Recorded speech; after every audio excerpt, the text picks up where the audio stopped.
Il est temps pour nous de quitter l'onglet établissement dans lequel nous étions là, et de commencer à évoluer dans les autres onglets. Après avoir choisi le type d'établissement, nous allons maintenant aller définir l'année scolaire. Pourquoi définir une année scolaire? C'est extrêmement important. Imaginez un parent qui revient après 2 ans et qui demande le bulletin de son enfant. Imaginez un élève qui revient une année après et qui demande son certificat de scolarité. Eh bien, il faudrait que vous puissiez simplement naviguer entre les années et que vous puissiez retrouver les documents des élèves. Ça veut dire quoi? Ça veut dire que le logiciel OurSeat va garder toutes vos informations année après année. Et ces informations seront toujours accessibles. Donc, chaque nouvelle année, nous allons créer cette entité-là, cette entité nouvelle année. Et à chaque nouvelle année, les opérations vont être greffées. Donc, pour créer une année, vous voyez bien là, c'est très simple. Vous avez un bouton là, nouvelle année, ajouter une année. Nous allons simplement cliquer sur ce bouton. Et là, nous avons ici un formulaire qui nous demande, premièrement, le libellé de l'année. Bien, nous avons déjà un libellé qui nous est proposé. Nous allons simplement le modifier un peu pour mettre un peu d'espace. Nous allons mettre la date de début, par exemple aujourd'hui. Et nous allons choisir une date de fin. Les dates de début et dates de fin de l'année sont extrêmement importantes puisqu'il y a des opérations qui ne pourront pas être faites en dehors de l'intervalle que constituent ces deux dates.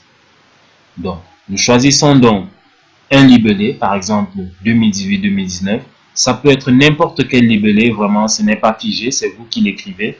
Je peux écrire AN, 2 points. Voilà, AN 2018-2019. C'est à vous de choisir. La date de début vous est donnée par le ministère, donc vous mettez la même date de début là, la même date de fin là. Et puis maintenant, très important, les options de recopie. Alors, à quoi vont servir les options de recopie? Vous avez pris le logiciel, vous allez configurer le logiciel cette année, vous allez créer les périodes, vous allez enregistrer les élèves, vous allez enregistrer les tarifications. Il y a beaucoup de choses que vous allez enregistrer. L'année prochaine, il ne faudrait pas que vous refassiez le même travail.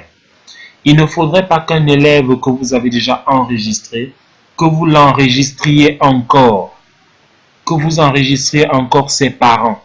Non, ce ne serait pas bien. Surtout que cet élève doit garder les mêmes informations de son entrée à l'établissement jusqu'à sa sortie de l'établissement, puisqu'il a le même matricule. Alors, ici, nous avons des options de recopie. Ces options vont simplement prendre les informations déjà existantes sur l'année précédente et mettre ces informations dans la nouvelle année. Nous vous conseillons de laisser vraiment cocher ces options. Laissez-les cocher même s'il y a des différences sur la nouvelle année, même si les tarifications ne sont plus les mêmes, laissez-les quand même cocher. Le fait de les laisser cocher, ça va simplement faire en sorte que vous n'ayez plus à saisir beaucoup d'informations.